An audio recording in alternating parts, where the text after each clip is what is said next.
सारे शौक मेरे पूरे लख जानू से आपे हर जन्म च रब्बा मेरे ही होन मापे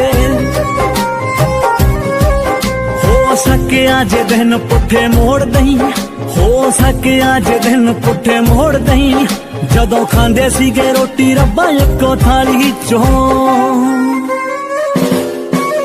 रब्बा उम्र वधा दे बेबे बापू दी